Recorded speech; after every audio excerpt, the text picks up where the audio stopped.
quarries? How do you say that one? Quarries? Quarries. That's the rock Quarries? places, right? Where the rocks are? Okay. Yeah, that's the Quarries. rock places. Couldn't they have just said mines?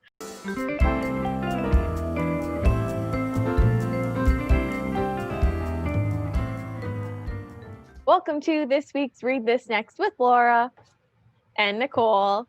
This week we are talking about all the Western-themed cowboy books that are out there right now. Yes, we're talking, you might have thought or heard that Westerns as a genre had kind of, I don't know, what's an appropriately Western description? I was going to say it was taken out back, but that's yours is much nicer. They rode off into the sunset, never to be seen again. Okay, let's go with Nicole's. Oh, yeah, okay. But the fact of the matter is they have never really left. They're still around. Just they might be a little bit different from the Westerns of the past. Instead of like telling stories always about like the lone gunslinger who comes into town and happens to be, you know, a dude and a white dude and very similar sorts of characters. Now we're getting stories about women and young people and you know, people who are indigenous or other people of color who were also out in the Old West. You know, it wasn't, there was lots of people there, just their stories weren't being told. And now we are seeing more of their stories. And we're also seeing a lot of genre mix-ups. So someone was like, I want to write a Western, but I also want to write a zombie book. And then you get like a zombie Western because that exists. More than one exists. Dread Nation, and also there was another one too. So there's more than one zombie book that we can think of off the top of our heads. So that just goes to show. So today we're gonna give you a list, just a bunch of highlights and recommendations together of ones that we've either read or wanted to read, and we'll let you know what kind of genres are being mixed together, and hopefully you'll hear about something you'd like to check out. You want to start us off, Nicole? Absolutely. You could probably see my screen on my glasses yet again. Where is it? Okay, I'll just start with Sunshield by Emily B. Martin. Fabulous cover right here. Kind of looks very Viking-esque to me, which is not what I expected. I can see that, definitely. Yeah, so this is the description. A lawless wilderness, a polished court, individual fates, each on a quest to expose a system of corruption. Full description is, the desolate canyons of Alcoro and the people desperate enough to hide there couldn't be more different from the opulent glass palace and lush forests of Moku. But the harsh desert and gleaming court are linked through their past, present, and future. A history of abductions in the desert to power Mokua's quarries and factories, and a bleak, inhumane future built on the sweat and sacrifice of these bond laborers. And there's a lot more. Looks like we follow a character, an outlaw named Lark, known as the Sunshield Bandit, and it's a lady, and she's freeing slaves, and that sounds really good. And so it sounds like there's a bit of like court intrigue as well as desert cowboys, so that sounds pretty cool to me. Yeah, like a mix, right? Like they wanted to do like the court, and it's also science fiction, if that wasn't clear from the random names and things. They wanted to do a few different kind of things, so there's all sorts of different genres kind of pieced together, but we'll have the Western elements that, you know, the people are looking for. Bandits, good times. Outlaws, yeah. Love it. Okay, our next one,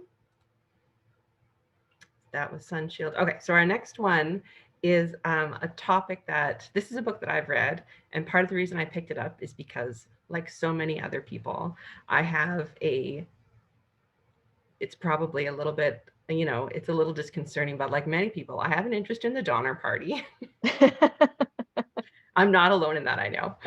So this book is about the Donner Party, so that was one of the reasons I had picked it up originally. And it is a it's a novelized version, right? Like I don't think that this author was really staying too close to the actual historical facts, just used it as kind of a jumping off point. So this is the description. The book is called The Hunger. Tamsin Donner must be a witch. That is the only way to explain the series of misfortunes that have plagued the wagon train known as the Donner Party. Depleted rations, bitter quarrels, and the mysterious death of a little boy have driven the pioneers to the brink of madness. They cannot escape the feeling that someone or something is stalking them. Whether it was a curse from the beautiful Tamsin, the choice to follow a disastrous experimental route west, or just plain bad luck, the 90 men, women, and children of the Donner Party are at the brink of one of the deadliest and most disastrous Western adventures in American history. Wow. I loved how you read that. It sounded so exciting. I can't wait to read it now. I mean, you don't love stuff that is a little spooky though, and that's a little Oh, okay. like. Do you know what the Donner Party? I think I, no joke, like 2 weeks ago, watched a BuzzFeed Unsolved video about the Donner Party. So That it's is this likely. weird coincidence. Yeah. That yeah, okay. So yeah, you know that that's what they get into. It's not for the faint of heart. Mm-mm. But yeah, interesting. I was going to say it was a fun read again, as are all stories about cannibals, but Not uh, super fun, but super good. it was good. Yes, interesting Western read, The Hunger, and that, as always, all the titles will be on our list. Mhm, What's our mhm. next one, Nicole? I am going to do Under a Painted Sky, A Painted which Sky. I got confused with Under the Never Sky. Not the same Mm, thing. This not a one is Western. no, not a Western. This one's by Stacey Lee. I do really like the cover though, and It's she is a very fourth pretty. generation Chinese American. And I will read the brief discussion description. Oh, one sec. There we go. It was covering it. Missouri, 1849. Samantha dreams of moving back to New York to be a professional musician. Not an easy thing if you're a girl, and harder still if you're Chinese. But a tragic accident dashes any hopes of fulfilling her dreams, and instead leaves her fearing for her life. With the help of a runaway slave named Anna May, Samantha flees town for the unknown frontier. But life on the Oregon Trail is unsafe for two girls, so they disguise themselves as Sammy and Andy, two boys headed for the California gold rush. Right? Sammy, this sounds really cute. It's really Um, good. Sammy forge a powerful bond as they each search for a link to their past and struggle to avoid any unwanted attention. But when they cross paths with a band of cowboys, the lighthearted troop turns out to be unexpected allies. With the law closing in on them and new setbacks coming each day, the girls quickly learn that there is not many places to hide on the open trail. And this is her first novel. It was. Came out a couple years ago now. She's had a few others since then. What a good Sounds read. cute. Yes. And that one is YA. Very good. Lots of like really, as I was saying, like in the beginning, telling the story of people who were there too, but just their stories weren't usually told. Mm-hmm. But this particular book is pulling out some of those other tales. It's Mm-hmm. quite good. It sounds very like friendshipy. Like they make lots of friends on the way. They do make friends on the way. It's nice. I like that. All right, your turn. My turn. Okay. Karen Memory by Elizabeth Bear. And this one is a steampunk western. Uh, Ooh. yeah. If you're not familiar with steampunk, that is it's an alternate history where basically instead of developing where we've gone towards using steam to power everything. Yep. And there's also like gas lamps, They got it's a like cool outfits too. They're like gears dirigibles. and yeah. Yeah. I mean, there's more to it than that, but that's kind of the general feeling. And Yeah, this that's the book, vibe. now that I think about it, actually has some similarities to a book that Nicole talked about a couple weeks ago, The Good Luck Girls. Mm-hmm. Charlotte It does, Nicole Davis. Go check that out. yes, it does have some real similarities to that one. So here we go. Set in the late 19th century, When the city we now call Seattle underground was the whole town and still on the surface, when airships plied the trade routes, would be gold miners were heading to the gold fields of Alaska, and steam powered mechanicals stalked the waterfront. Karen is a young woman on her own, making the best of her orphan state by working in Madame Damnable's high quality bordello. You know, Mm. as you do. Hmm. Through Karen's eyes, we get to know the other girls of the house, a resourceful group, and the poor and powerful of the town. Trouble erupts one night when a badly injured girl arrives at the door, begging sanctuary, followed by the man who holds her indenture, and who has a machine that can take over anyone's mind and control their actions. Oh, spooky, spooky. And, as if it wasn't bad enough, the next night brings a body dumped in their rubbish heap. A No. streetwalker who has been brutally murdered.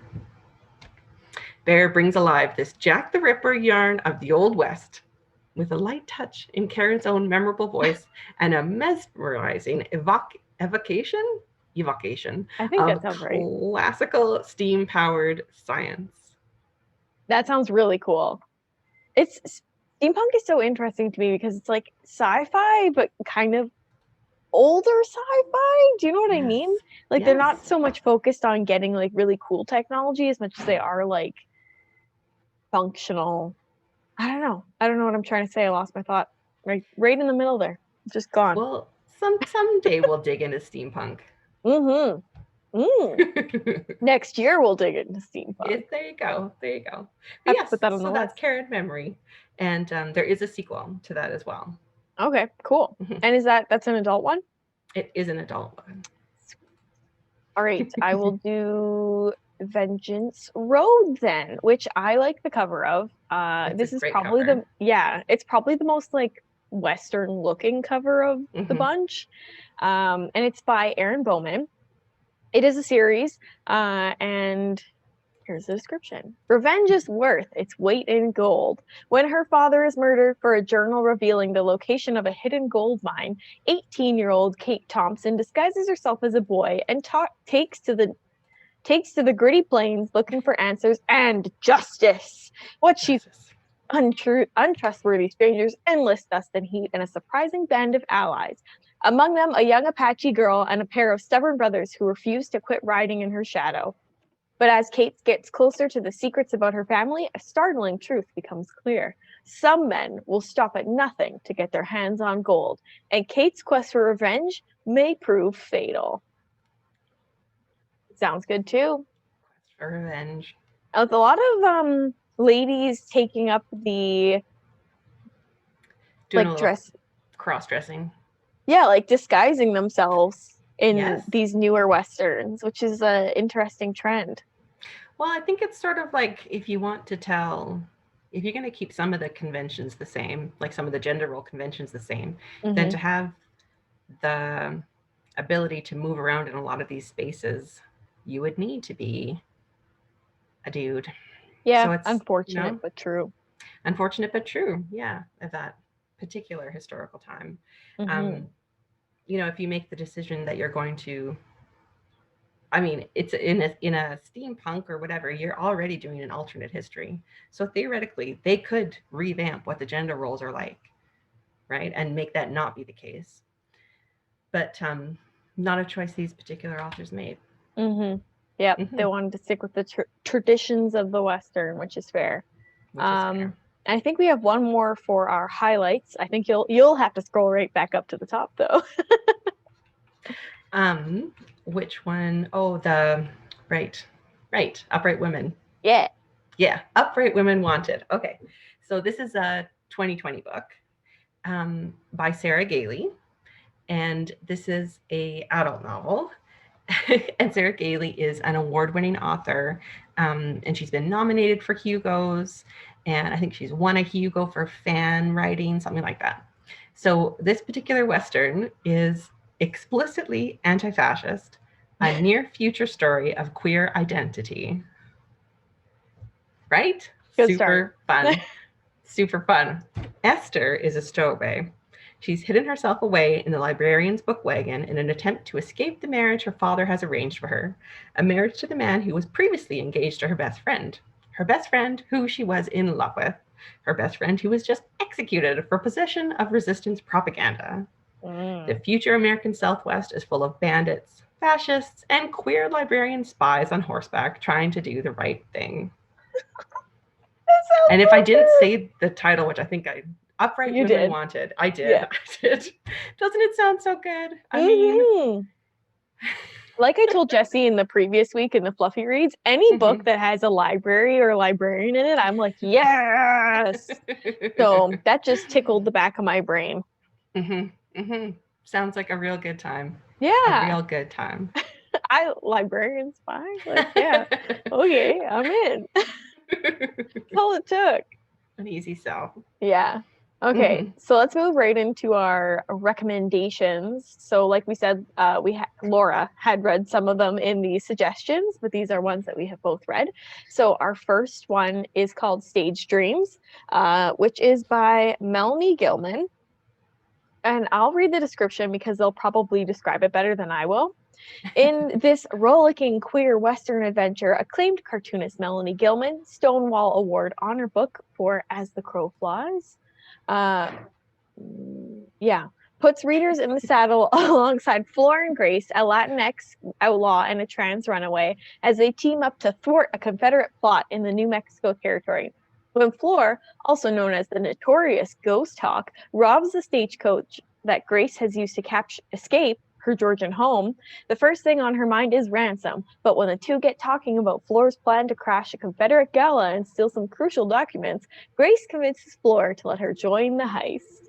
And it's really cute. The drawing is so soft looking too. Yes, it sounds really cute. And it's like a little budding romance. And the outlaw moves that she pulls are like, wow, good for you, man. Love it.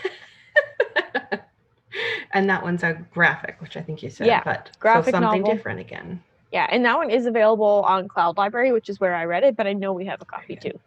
good. Okay, very Mm-hmm. good.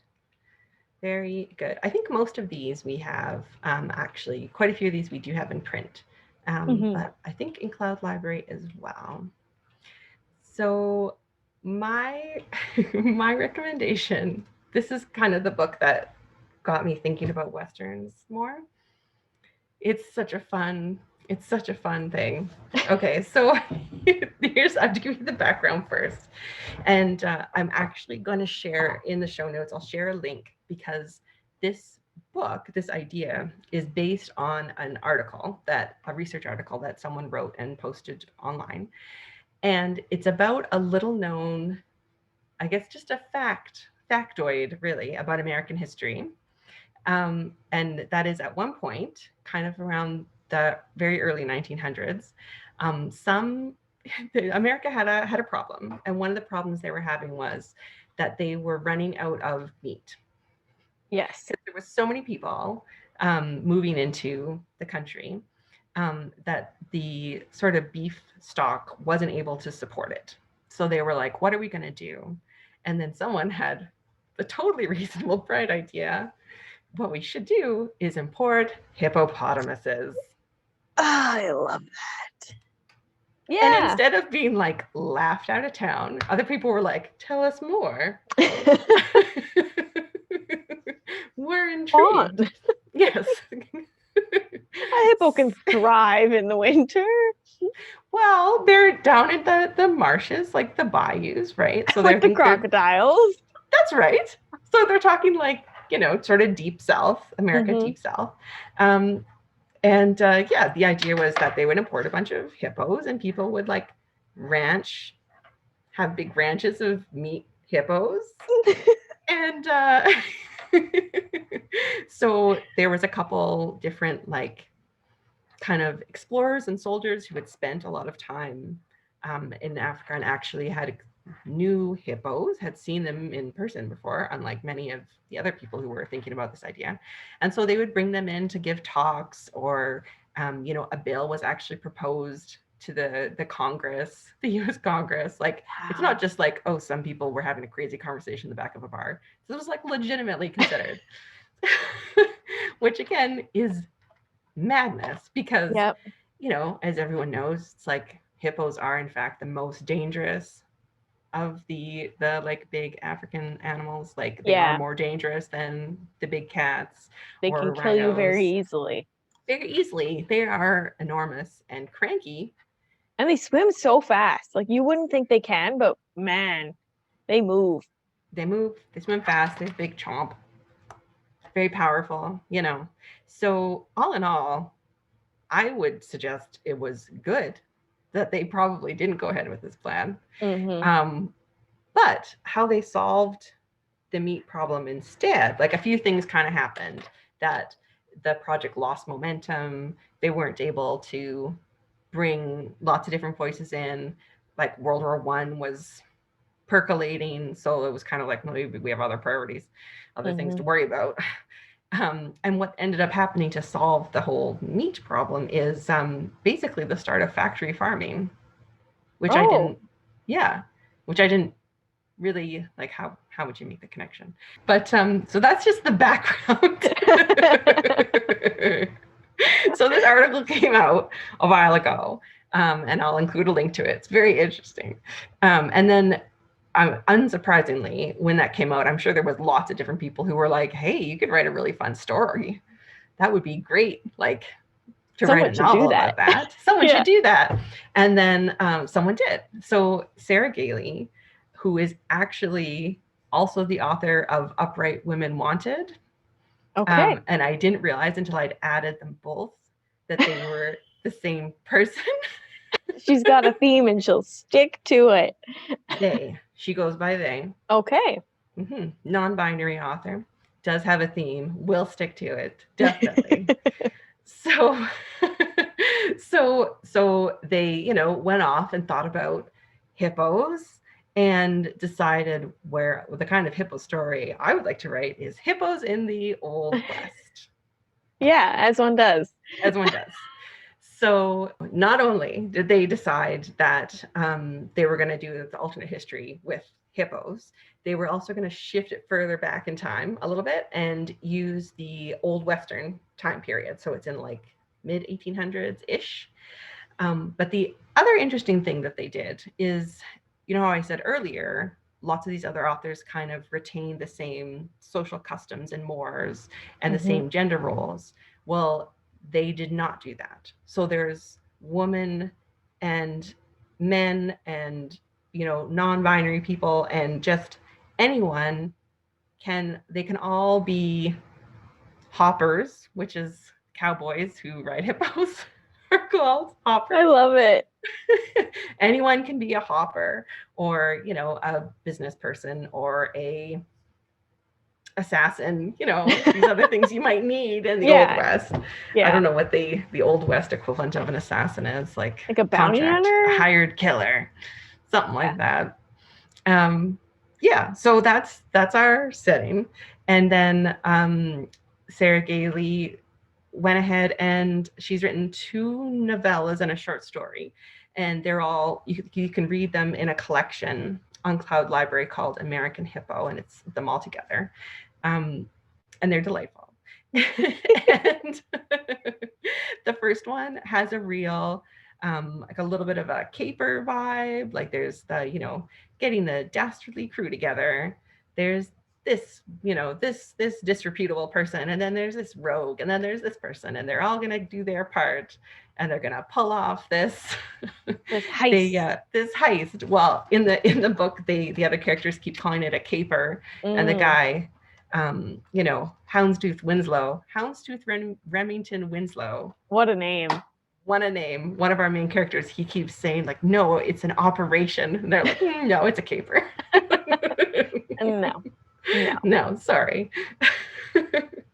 But yeah, so that's in the first one. And then in the second one, it kind of follows the fallout from their little adventure. But it's just one of those really nice sort of a little bit of found family, like people meeting up and finding a connection where maybe before they were like a, solitary, serious, I just go around by myself and I do the poisons and the explosives and then I go home. And it's like, well, maybe now they could have something more. Ah, that all just sounds so wonderful, and they sound like a really good author that I would like to dip my toes into. It's really quite nice. I very much enjoyed them. Very much. It was really interesting to read them. And then something I often do after I read a book, I always put it in Goodreads Mhm. because I'm obsessive like that. But I also often just out of curiosity take a look at the average reviews because um, if you're not familiar, the way Goodreads works is you can add a book to your list to say that you read it, and then you can also give it a ranking out of 5, and you can write a review as well. I don't write reviews because I'm lazy. And we'll also Same. talk about that some other time about writing reviews, how I feel about that these days. Okay. But I'm curious, and so I look at the people who leave like 1 star to see what their problem is with a book that I've given like 5 stars to. And it was really interesting how many people were complaining about what I found to be really goofy things. Many people were complaining because there's a non-binary character in the story that goes by they, and people were like, it's not realistic that everyone else would just accept that they're called they. It's never explained, and it was confusing to me, and I didn't like it. And I was like, I'm reading that, and I'm like, okay, so you're all right with the hippos, Yeah. and you're all right with the like alternate history, but you have a problem With with the they aspect. with the yes with like that with pronouns. That's your problem with this story. People are so wild. It really was very it just like out of all the different parts of the story, that's what you're going to narrow in on and complain that that is unrealistic. What are you talking about? Yeah. Every book, Yeah, unless it's nonfiction, is fiction, and we can do whatever we want when we it, are writing them, implying that I exactly. wrote something I never have when people write them. Like, none of it's Well, real. exactly. And like it was just really interesting to see that that was the complaint that kept coming up over and over. And then the other complaint that like, okay, fine, but the other complaint was people being like, there's not enough hippo action. I mean, I that's want a fair more. complaint. See that? That's I was like, okay, fine. In your hippo western, your ideal hippo western, there would be more hippos. yeah. Okay. But Do they ride the hippos? sure do. Sure do. Yes. Okay, so I played this video game, sorry to interrupt, called Red Faction, and I'm just Yes, the imagining western. that game if you were riding a hippo, and it sounds amazing. Like, There's different breeds of hippos that are like for different, so when there are meat hippos, and then these ones are better for riding, like cows. sort of. And they don't get into a lot of like heavy detail into things. You kind of have to fill it in for yourself. And yeah, maybe people would have preferred that. But it's kind of fun just to think, okay, they ride hippos, they have kneeling saddles. Like that comes out as a detail. Well, I guess they're too big to just like sit on. Right? And like how they, you don't stable, obviously, your hippo. You have to find like a little pond swamp for them to hang out in because they can't be out of the water too long. So that's what you have to do with your hippo. It just doesn't sound logical at all. And I love it. They talk about cleaning their teeth, right? You have to keep your hippo's teeth in good repair. Oh, God. And of course, they bonded with the hippos, right? You bring the little hippo up from birth, and then you're bonded a little house together. Hippo. A little house hippo. Real size hippo. Anyway, what a fun book. It sounds really good. Yes. All right. Well, that concludes our episode for the week. We are here every Friday at 2 p.m. on YouTube and Facebook at TBPL across the board. You can message us, comment us, like us, subscribe to us, whatever you like, and we would love to hear from you and hear what you guys want to talk about. And check out our show notes on www.tbplofftheshelf.com. And yeah, we'll see you guys all next week. We'll see you next week. Bye. Bye.